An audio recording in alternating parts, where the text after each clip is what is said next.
Welcome to the King of Kings Boxing. Like the title says, Conor Benn's cheating. Well, fighter just coming up on this week's matchup, a very significant matchup. Conor Benn's been caught cheating. He's failed the drug test. It's extremely unfortunate because this is a good this was a matchup I was looking forward to. But the dishonest nature of Conor Benn to, I mean.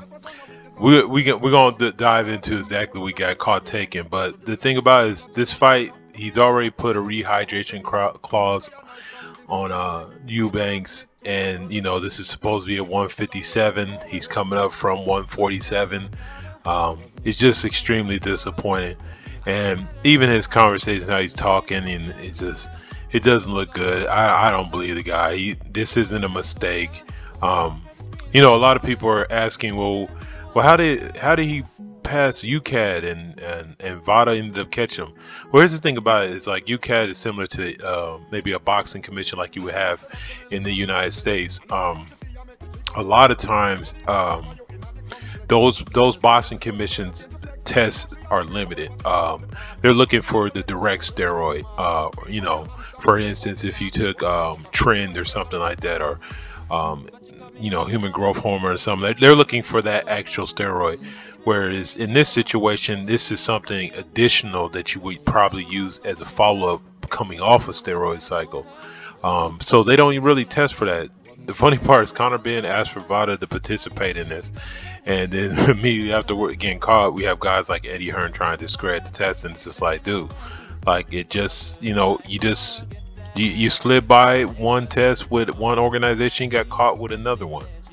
So let's take a look and see exactly. I got an article up here. Let's take a look and see exactly what it is that Conor Benn got caught with taking.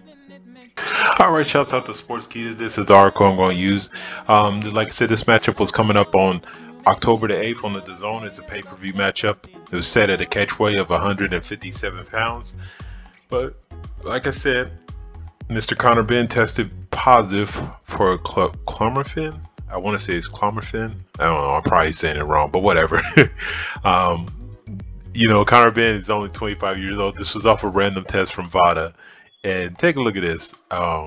Okay, so this is, I believe, off his Twitter feed. The guy next to him is a boxer, and I believe he's a middleweight. Look at Conor Benn compared to him. Ridiculous. This is not just from being young and being in good shape. This is clearly from assistance, and he's gotten caught with this particular performing enhancing drug, as they would technically reference it. This drug is routinely used for to treat infertility in women. First sign that he wouldn't have been taking this, but for men, it can boost their testosterone level to producing almost 100% and as high as 200%. So as you clearly can see, this would be a rationale to be taking this. Now, here's the caveat though. So we're gonna get into this Clomid, Clomiphene citrate is what I guess it is, but it's Clomid. So it's powerfully effective anti-estrogen. Is classified as a SERMs, a selective estrogen receptor modulator. It's been around since the 70s, but this is a particular favorite. Most commonly used for people that are anabolic steroid users. So basically what this means is, okay, for instance, when you're taking steroids, it is artificially putting testosterone to your system, but your natural ability to produce testosterone gets cut off. Because it has such an abundance, it doesn't necessarily, the artificial testosterone or whatever it is that you're taking is making it so it's not necessary. So your body stops making testosterone itself. This, what you would do. So that's you on your cycle. So okay, so why would I want to take Clomiphene? Well, the reason you would take Clomiphene is because when you come off your cycle, you want to get back to normal. So in order to get back to normal, you got to boost your natural testosterone levels again. As we've seen what Clomiphene is used to boost their testosterone up to 100%, and then at the same time it's blocking the estrogen. So it basically brings you back to your normal self after a steroid cycle, because otherwise your body would just shut down, you know, the natural testosterone to the point it's not no recovery. So the basic thing when you take steroids, it's in cycles. But when you cycle off it, you need something to get yourself back to normal, you know, from all the damaging parts that the steroids will do to your body, you know, so the natural production of testosterone. So this is what this is perfectly for. It's not, you know, I've heard some people say, no, it's not even a masking agent. It's not to hide it. It's to fix it. So the problem is where you have like a UCAD, or like, let's say you had a Nevada State Commission or California State Commission. They're looking for the steroid you took, the trend or whatever it was, to get, you know, the steroid effects, you know, the actual direct steroid. Now, the problem is there's so many designer drugs that basically if you add a molecule or some kind of, you make a small manipulative change to the chemical makeup of a steroid, it actually becomes legal. You can't test for it, or you can't find it. So, you know, this is where the designer drugs come in. But the funny part is there's not really designer SERMs. You know, there's not designer things to restore your body. These are still the basic medications. So UCAD will be looking for those, you know, those initial steroids, the hardcore steroids, where VADA expands that testing not just to only look for the actual anabolic steroid itself, but look for something that you would take as a result of the side effects of the anabolic steroids. This is, Clomiphene is something that you take to get rid of gyno. So the thing about it is, like I said, you can see the pictures. He's out there saying, oh, I don't know, you know, this didn't happen and blah blah blah. It's a bunch of crap. But the fight most likely is going to go on. Now, I think the British board is not sanctioning this fight. So Eddie Hearn's shopping to move it somewhere where they will sanction the fight and let it happen. I guess people would say, well, why isn't Eubank not taking this fight? Look, man, he's been trained up to this point. He's getting paid. If he doesn't take the fight, he doesn't get paid. I seen in an interview that Eubanks had where he was talking about it, like, you know, he's like this, you know, he's going to just have to let the politics work itself out because he didn't really want to say too much.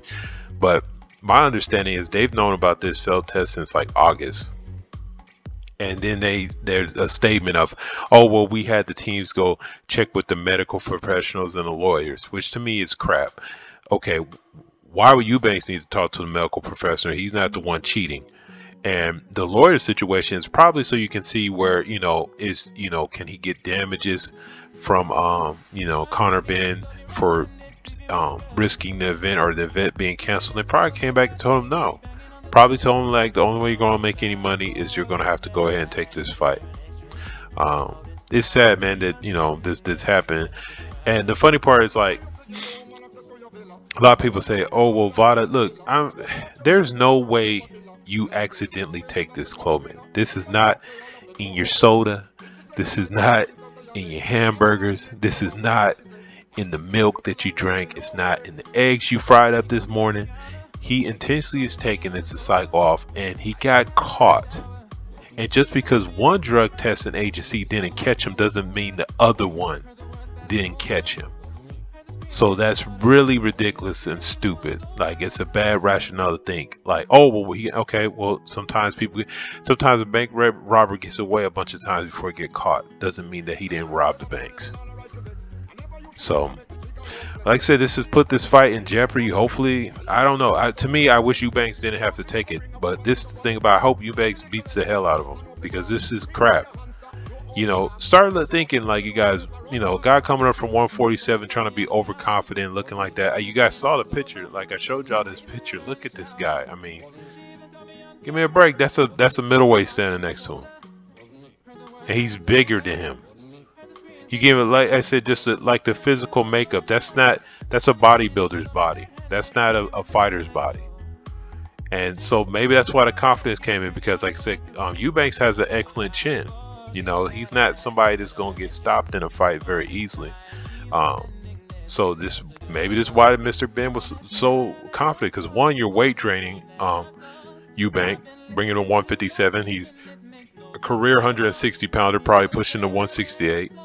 You put a hydration clause on him, and you're taking performance. Well, excuse me. Let's say because he technically got caught with the performance-enhancing drugs, and I allegedly will assume that he's taken steroids as well, because this is usually the routine that you would have to clear your system back and try to get back to normal. Well, hey man, this is the King of Kings Boxing. Thank you for watching the video. Y'all have a good rest of your night.